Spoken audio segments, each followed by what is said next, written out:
Hey, what's up guys? Thanks for watching this video. One thing I want to go over really quick before the video starts, well, I guess it did start, didn't it?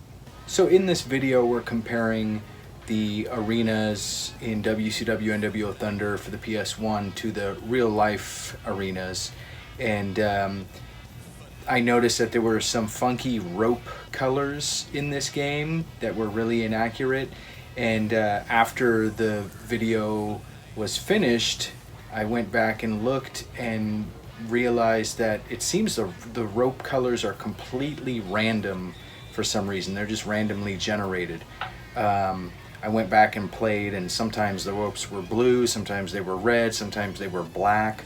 That's really bizarre. I've never realized that. I've played Thunder for 20 years now, and I've never realized that. So that's kind of weird. So I just wanted to kind of make note of that because this video was made before I noticed this. Anyway, I hope you guys enjoy the video. Let's get to it.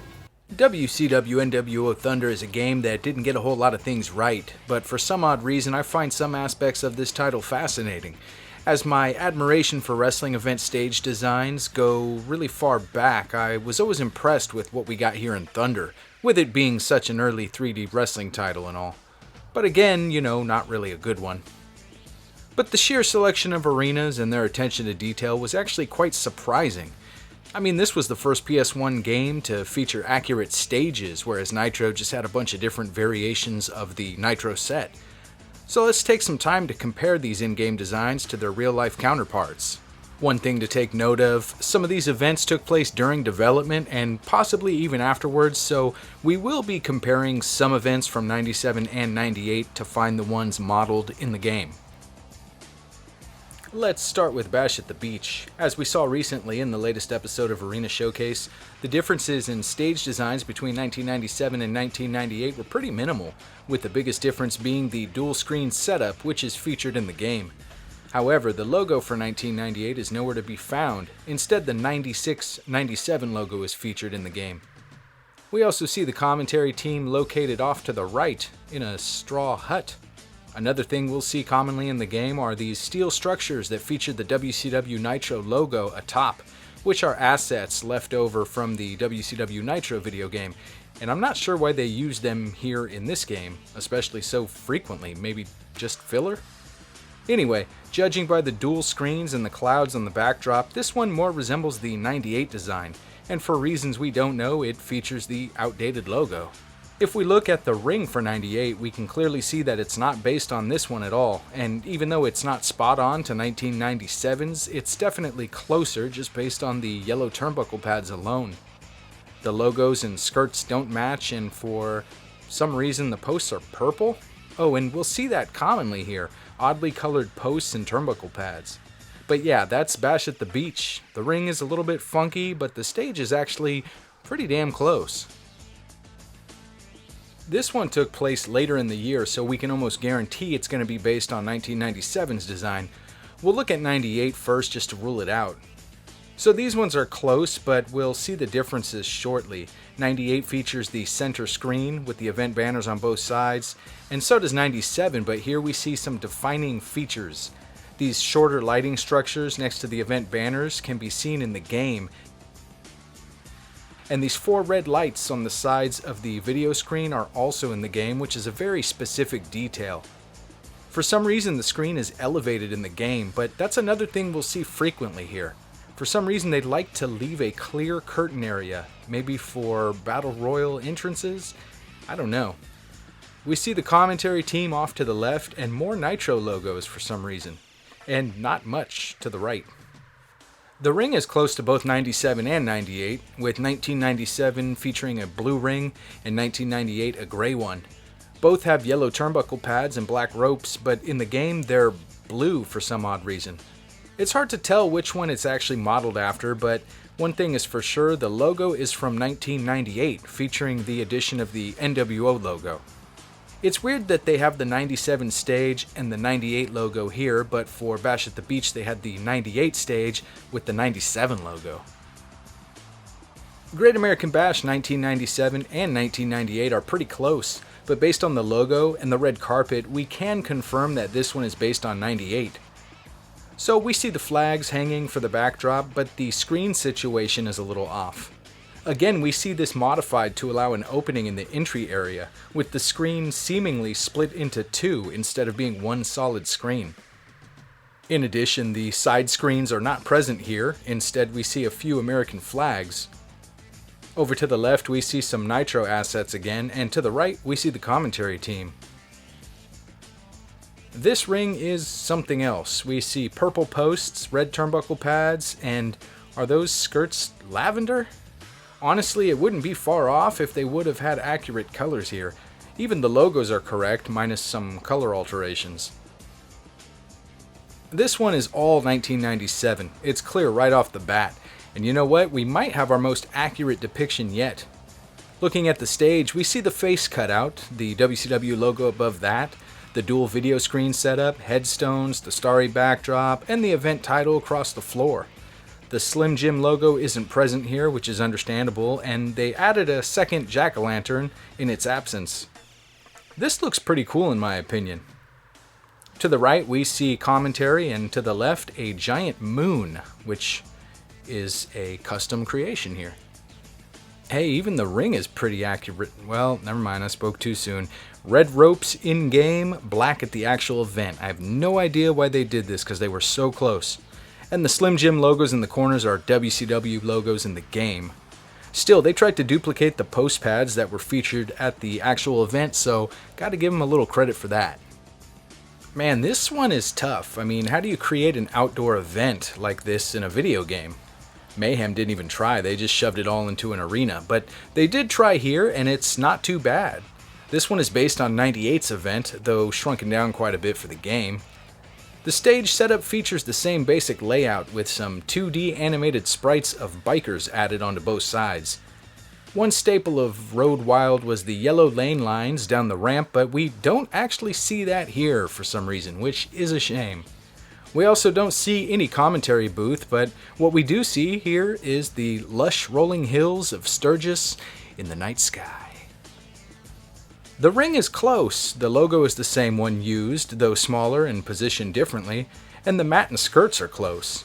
Posts are purple though, and the turnbuckle pads are yellow, which throw the whole thing off. Surprisingly, the elevated platform from the actual event is here in the game, as well as the large lighting structure around the ring. Gotta give them some props for attempting this one. Okay, this one is interesting. They used the 1998 stage, but the colors are all wrong here. We see the large centerpiece of the event logo appear in blue and gold, while the event featured this same design in red and black. The pay-per-view took place in May of 98 and the game released in January of 99, so I can't really chalk it up to development taking place before the event.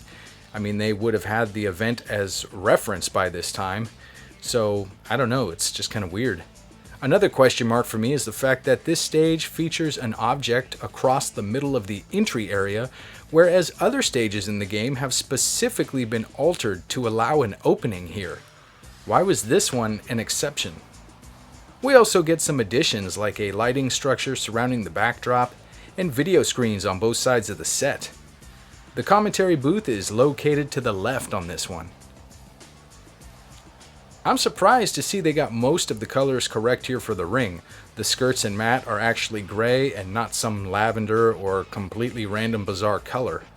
Same can be said about everything else, except turnbuckle pads are supposed to be red, and of course the event logo appears in the wrong color again here. This one is close, but some things are off. The stage area is missing the center positioned video wall, instead featuring two of them located on both sides of the stage. They didn't get that right, but look at this small detail that they nailed. There's this small WCW logo cut out to the side of the stage that was used commonly in the early 90s, but it's here for some reason, and it made it into the game, which proves they had some sort of reference material, so why the missing center screen? And holy crap, the ring is damn near perfect. Black ropes, posts, pads, gray mat with correct logo, with only the skirts needing to be a bit darker, but wow, they didn't add some funky color addition to this one. Pretty cool. Here's another one based on the 1998 design, and I must say I'm impressed. This one's pretty spot on.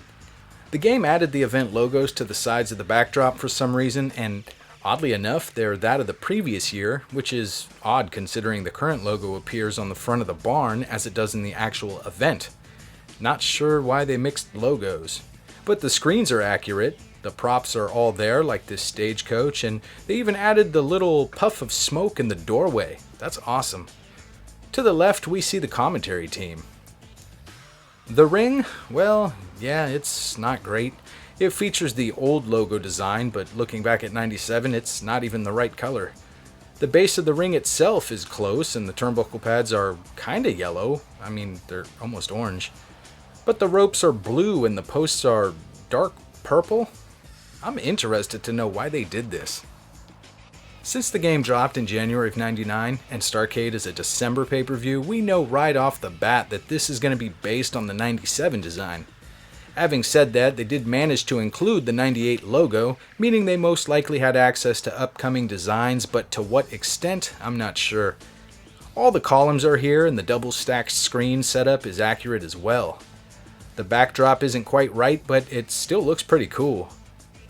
For some reason, there's Cow Palace signs here, a venue in the San Francisco area, which is where a handful of Super Brawls would take place, but Starrcade has never been there, so this is just completely random. There's no commentary team present here either. Well, they got a few things right at the ring. The logo's on the mat, which is gray, and the turnbuckle pads are yellow. Everything else is just plain fiction.